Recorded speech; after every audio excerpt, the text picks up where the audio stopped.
Alright YouTube, what's up? Today we're going to be doing a review on this bass. I actually do not own it. It is some kid I jam with a lot, Brad, but hey Brad, shout out to you. I don't know, I saw it sitting in my room and I was trying to find out information on it, of course. Diddling around on it a little bit, but it was very hard to find information about it, and I looked for reviews on YouTube and I didn't see any, so I figured, why not make one? There was a sound test that a guy did, but he failed to give a lot of information. Now, it was really interesting though, looking up this bass and actually trying to find out like legitimate information on it. It was pretty hard to find because you'd find people talking about it and searching for information, but you typically wouldn't find information about it, real information aside from like, you look at it and you go, durr. So from what I gather, this bass was made in like 97, 98, or 99. It is not in any catalogs or anything that I know of, that I looked through. You can find that just searching Ibanez catalogs pretty much. I did not find it in any of them. If you could show me, that'd be really awesome actually. But I put all the pieces together and pretty much got information about it. So 97, 98, 99. Around those years, they did a short run of SR400s in fretless mode. So we'll go through the specs. Oh, it is made in Korea, so Ibanez has not done that in a while. But we will start by going on made in Korea.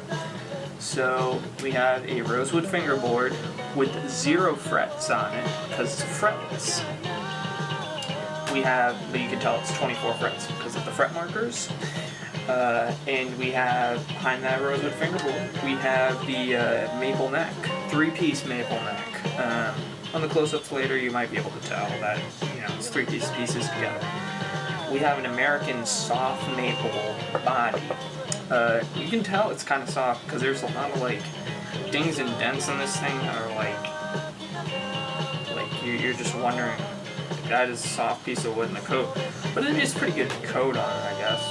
Black, black finish, but for hardware, we have, it did not specify, but it said an Ibanez die-cast bridge. So this is kind of similar to something you'd see on like say my ESPs, they kind of have the same kind of looking bridge. I only mention that, you might go, you sound like an idiot, but I mention that because, some of them have that like Lakeland kind of look, or real thinner, skinny, like kind of cheap Fender kind of look. And then I would assume die-cast Ibanez tuning machines. And then for the pickups we have Ibanez DXP and DXJ. And a lot of the SR400s feature like a 3-band EQ with like a volume, or like a... But this does not. I believe it's just a volume for the P, a volume for the J, and then just a general tone shape. So that is noteworthy. So I mean, since it was such a short run of these, it was really hard to find the information on it, but I found it really interesting finding an Ibanez product made in Korea, because that's very rarely you see, because the SR series is pretty much exclusively made in Indonesia now. Also, if it's like really low end, you might find it made in China, like the GSR series of the SR, but SR Premium's even made in Indonesia. But once you get into Prestige and J-Craft, J-Custom, you're gonna find these instruments being made in Japan. But alright, so let's mention the 34-inch scale length. From saddle to nut. I find this difficult to play, so I'm not going to be doing a sound review test on it because I'm used to 35-inch scale length instruments for bass. I mainly play 6-string, and it's a 35-inch scale. So you might go, okay, well, 34-inch scale shouldn't be that much of a problem. It really isn't. It's just you gotta kind of pay more attention to what you're playing. But when it's a fretless, it's a totally different game, because where I think where the frets would normally go, it's really not there, because it's a 34-inch scale, not a 35-inch scale. So I'm way overhitting everything. I'm trying to do chords and stuff, and it's like I'm way overhitting everything, and it's I'd sound like a dweeb, man. So I don't do that. Another thing to mention about this bass would be the strings that you have to use on it. You have to use like, well, you can use anything you want really, but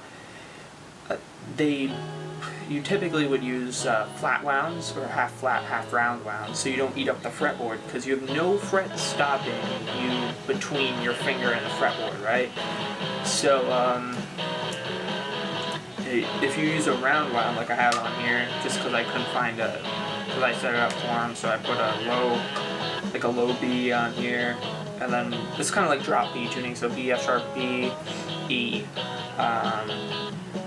I just took the strings and I moved them like here, and I put a low B, just for the time being, because when we jam then you can do that, or whatever, because I tuned drop B on guitar, whatever, long story short. What was I saying? Oh yeah, so it eats up the fretboard, so it has a totally different feel to it, totally different sound, and when you play it's kind of more like I don't know, at least for me, I kind of tend to gravitate more towards legato-y, you know, styles of playing.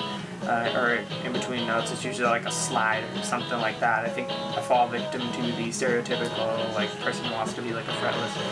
Now I admire a lot of people who play fretless bass, like Beyond Creation, Obscura, these guys, but Steve DeGregorio or whatever, the dude playing like Death and Sadist and stuff.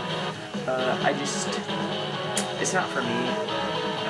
For days, it's not for me, but a lot of people think it's for them, and then, you know, they'll go out and buy fretless, and that's cool. Just everyone to their own thing. My style might be a little, I don't know, I have a lot of different, I don't like to categorize myself as one style, but fretless, I don't think I'm ready for it yet. And if I was ready for it, I'd be a 35-inch scale fretless, and it'd be 6 strings, so it'd just be a way easier transition. But yeah, I would note that, and note that when you're pressing the fret down, at least I found the way I set it up, it would be a tad bit more difficult because you have to press down on the fret a little farther. You can get the action really, really close to the neck, but the thing is, if you think about it, you have a fret, right? And then you're pressing the string down on the fret. You don't have a fret, so you can get the lower, but you still have to press against the board. I find it a little harder. You gotta press down a little harder, and it definitely feels weirder with the flat wound, the half flat, half round wounds. Like when I'm playing it right here, it just feels like I'm just not used to it. So aside from that, I guess we would add, you know, obvious things, bolt-on construction. The tuning, I mean the strap locks are pretty sturdy. He kind of, I don't know, probably rocks around with them, and seeing this guitar is close to 15 years old, let's just say. This bass, whatever guitar, whatever you want to call it, is cool. They were pretty sturdy. I don't think he's like the type of person to tighten them either, so it just has the input jack right here, so I mean, it's not really in your way or anything. You gotta worry about like stepping on a cable maybe coming out, but that's the most of your worries. You're set. Do I like this bass? Yeah, it's pretty cool. Even though I don't really know what I'm doing on it. I mean, I do play like, oh, and like, yeah, if you're doing a lot of fast note or any kind of stuff, like, it's a lot different than fretted instrument, because I find it's a little more choppier when you're doing runs and stuff, than say you were doing, it's like not as full tone for each note as you would on a fretted instrument. So that being said, it's pretty easy to get up here, kind of. And yeah, it gives you a good number of places to rest with the 2 pickup configuration. I mean, you can rest it here, here, here. I always rest it like right around here. Aside from that, contour, that's a plus. I dig those. Goes in on your body a little easier. But it feels really solid. And that's all I'm going to really say about this instrument. We'll give you some close-ups on it, and call it a day. Any questions, comments, feel free to ask, and I will answer them to the best of my ability. Alright.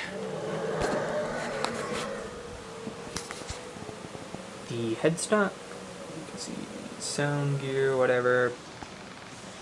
Just the 4th and left the truck rod cover off like a boss.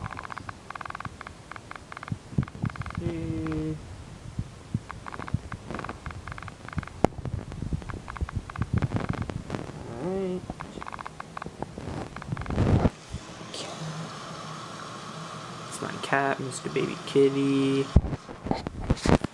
Yeah, he was in that sound test I did like a couple minutes ago on the S540 LTD custom. And yeah, you knocked the camera over like a boss. Yep, but the 4-string days, I never really lived those days anymore. No volute, so it's kind of a letdown, but I do dig a good volute just for that security behind the neck. But yeah, let's see if we get you a picture that you can see. Maybe it's like 3 different colors. I don't know. Yeah, now you can see it. Okay. And yeah, that's about it. That's pretty much it. Let's give a shot from above.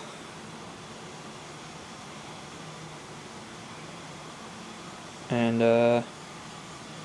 let's call it a day. I mean, I'm the only person to review this on YouTube, and I pretty much do that with all my videos. I'm the only person who ever reviews anything. That's typically on my channel. So there you go, the Ibanez SR400FL, the fretless.